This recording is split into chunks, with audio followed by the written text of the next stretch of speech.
Story 1. Dust motes danced in the moonlight, swirling around Emily like ghostly moths as she tiptoed through the abandoned farmhouse. Whispers had lured her here, whispers of a little girl trapped in sorrow. The air hung heavy with the scent of mildew and decay, each creak of the floorboards a whisper of the past. Then it started, a faint, mournful cry, like a child's whimper lost in the wind. It seemed to emanate from the walls, weaving through the rooms, growing louder with each step. Emily felt a prickling on her skin, an icy hand of fear gripping her heart. The cries formed words, broken and desperate. "Mama, Papa!" They led her deeper into the house, past cobwebbed portraits with eyes that seemed to follow, past floorboards whispering secrets under her feet. The air grew colder, the shadows thicker, and the cries turned into a blood-curdling scream as she stepped onto a rotten floorboard. The world tilted, and Emily plunged through the floorboards, landing with a bone-jarring thud in the darkness below. The scream echoed in her ears, morphing into a chorus of sobs as she scrambled to her feet. Her hand brushed against something cold and smooth, a porcelain face staring up at her with vacant eyes. As Emily stumbled towards the light, a chilling whisper, cold as the cellar air, tickled her ear. "Emily." She burst through the floorboards, the moonlight washing over her like a cold wave. The farmhouse stood silent, bathed in the silver glow of the moon. But as she turned to leave, she heard it again, a faint, echoey whisper, carried on the wind. "Mama, Papa, Emily." The whispers followed her, lingering in the air long after she left the farmhouse behind. Did they belong to the little girl trapped within, or was something else, something far more sinister, calling her name?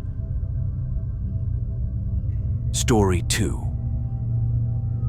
Ethan's camera hummed, capturing the skeletal silhouette of the abandoned farmhouse against the dying light. He was a YouTuber, drawn to the macabre, and this place, steeped in whispers of a vengeful farmer, was his latest quarry. As he stepped inside, the air grew thick with the cloying scent of overripe wheat. The wind rattled the windows, and a low rhythmic chanting began to seep from the shadows. It was a chorus of rasping voices, like dried leaves whispering secrets, the rhythm mimicking the swing of a scythe. Ethan pushed deeper, his heart drumming against his ribs like a trapped bird. The chanting grew louder, the shadows twisting and writhing as if animated by unseen hands. He stumbled upon a scythe leaning against the wall, its blade glinting with an unnatural sheen. As he reached out, the chorus erupted into a horrifying symphony, the wheat stalks dancing in a macabre ballet. Panic clawed at Ethan's throat. He dropped the scythe, the chanting rising to a fever pitch, and bolted from the house. He ran through the fields, the chorus of voices pursuing him, until he tripped and fell. Above him, the moon leered down. A figure wreathed in darkness materialized from the field. It raised the scythe, its outline shifting and shimmering like smoke. Ethan could see the glint of moonlight on its face, not the face of a farmer, but something older, something hungrier. The scythe descended, and Ethan squeezed his eyes shut, but the horrifying scream never came. Instead, there was silence, an unnatural, oppressive silence.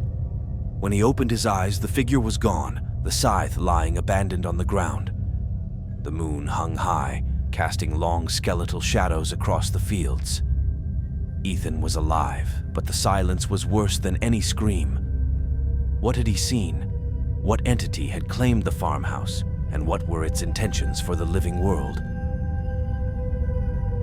Story 3. Sarah, a seasoned antique collector, found the dollhouse tucked away in the attic of the abandoned farmhouse. It was a miniature masterpiece, filled with intricately crafted furniture and porcelain dolls with faces frozen in expressions of eternal childhood. But as she examined it, a feeling of unease settled over her. The doll's eyes, tiny buttons of black glass, seemed to watch her with unsettling intensity. Later that night, Sarah dreamt of a little girl trapped inside the dollhouse, pleading for help. She woke with a jolt, the air thick with a strange hum. Hesitantly, she reached for the dollhouse, and the world around her dissolved. She found herself shrunk to miniature size, standing in the tiny hallway of the dollhouse. The furniture loomed over her, and the dolls, their faces contorted into malicious grins, surrounded her. The little girl from her dream materialized, her eyes wide with terror. "Get out," the little girl rasped, her voice a tiny whisper. "They're not what they seem." Before Sarah could react, the dolls lunged, their painted smiles cracking into grotesque leers.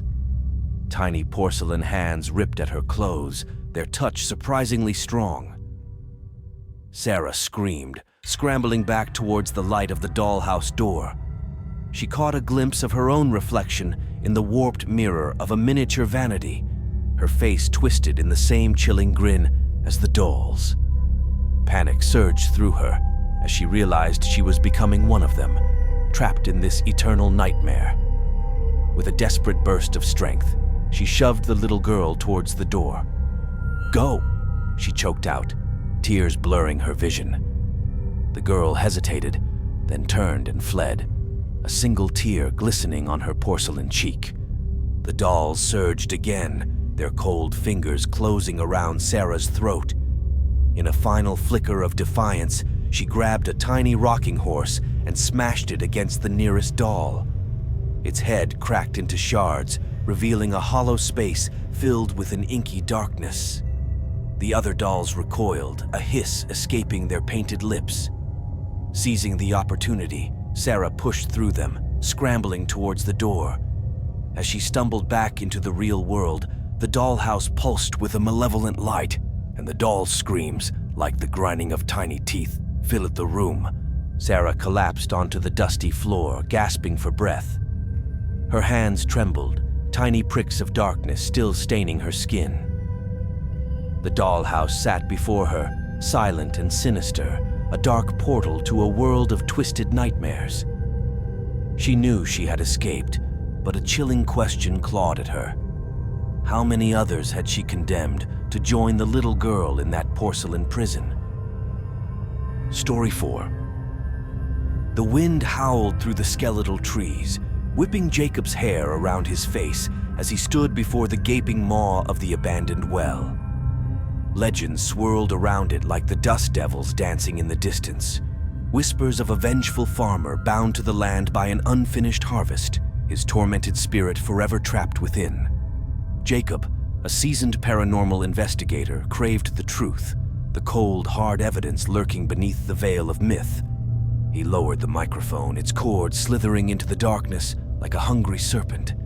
Static greeted him, then a low, mournful keening, a melody of sorrow that tugged at his insides. This wasn't the farmer's voice, but something else, something smaller, more innocent. A child's voice. As he descended, the air grew thick, cloying with the scent of damp earth and decay. The keening intensified, weaving a chilling tale of betrayal and despair. At the well's bottom, a rusty cage stood sentinel, its bars warped and twisted like the branches of a cursed tree. Inside, nestled amongst the bone dust, lay a tiny skull, its eye sockets staring accusingly. Then, the whisper, clear as a bell despite the static.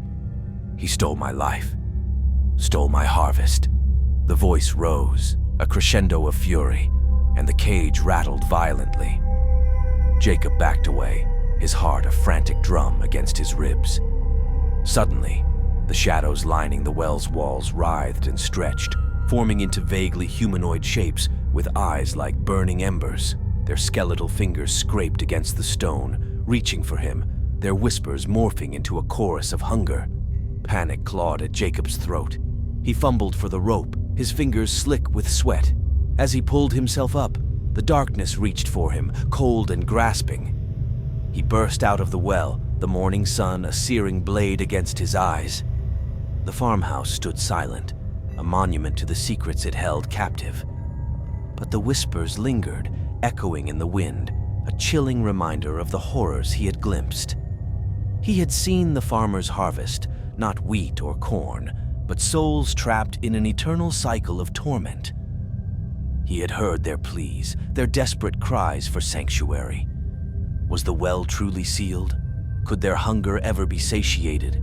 Or would their whispers continue to lure, waiting for another curious soul to descend, another willing participant in the farmer's macabre harvest? Jacob shuddered, the echo of the whispers cold against his skin. He had faced the darkness and survived, but the knowledge he carried was a heavy burden. The well might be silent, but its secrets would forever haunt his dreams, a chilling testament to the hidden horrors that lurk just beneath the surface of our world.